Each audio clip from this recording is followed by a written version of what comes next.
కరీంనగర్ జిల్లా హుజూరాబాద్ మండలం తుమ్మనపల్లిలో సెరికల్చర్ సాకి పట్టు పరిశ్రమ కేంద్రాన్ని పరిశీలించారు కేంద్ర బృందం శాస్త్రవేత్తలు.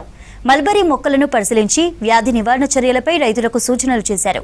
కొత్తగా కనిపెట్టిన రూట్ రాతి కెమికల్ను ఎలా ఉపయోగించాలో చెప్పారు. సెరికల్చర్ పట్టు పరిశ్రమ సాగుతో రైతులు ఎన్నో లాభాలుంటాయన్నారు చెప్పారు. సరైన మెలకువలు పాటించి సాగు చేస్తే అధిక దిగుబడులు సాధించవచ్చని తెలిపారు. Central silk board CSRTI research institute నుంచి శాస్త్రవేత్తలు రావడం జరిగింది.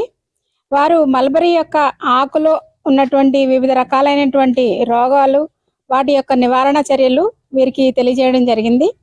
సెంట్రల్ సిల్క్ బోర్డ్ సైంటిస్టులు అయినటువంటి డాక్టర్ భాగ్య గారు, డాక్టర్ మల్లికార్జున్ గారు, డాక్టర్ అరుణ్ కుమార్ గారు మిస్టర్ ప్రో అని ఒక మందును మనకి రూట్ రాట్ గురించి కనిపెట్టడం జరిగింది.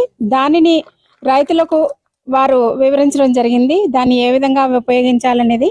సో మల్బరీ మరియు పట్టు పరిశ్రమలో ఉండే మల్బరీ ఆకులకు వచ్చేటటువంటి డిసీజెస్ను, అదేవిధంగా పట్టు పురుగుల షెడ్లో చేయాల్సినటువంటి డిసిన్ఫెక్టెంట్స్ ఎలా యూజ్ చేయాలి, డిసిన్ఫెక్షన్ ఎలా చేయాలి, రైతులకి క్రాప్స్ లాభదాయకంగా ఎలా రావాలి అనే దాని గురించి వారు తీసుకోవాల్సిన నివారణ చర్యలు కానీ, వారు పాటించవలసిన పద్ధతులు కానీ శాస్త్రవేత్తలు సూచించిన ప్రకారంగా చేయమని చెప్పి ఇక్కడ తుమ్మనపల్లి రైతుల గ్రామస్తులందరికీ పట్టు రైతులందరికీ కూడా తెలియజేయడం జరిగింది, వివరణ ఇవ్వడం జరిగింది. శాస్త్రవేత్తలందరూ కూడా వినోద్ యాదవ్ గారు RSRS ములుగు సైంటిస్ట్ గారు, మరియు రాఘవేంద్ర గారు RSRS ములుగు సైంటిస్ట్ గారు, మరియు DHSO మన కరీంనగర్ జిల్లా DHSO శ్రీనివాసరావు గారు, నేను JD వరంగల్, మేమందరం కలిసి ఇక్కడికి వచ్చి రైతులకి వారికి కావాల్సినటువంటి సూచనలు సలహాలు ఇవ్వడం జరిగింది.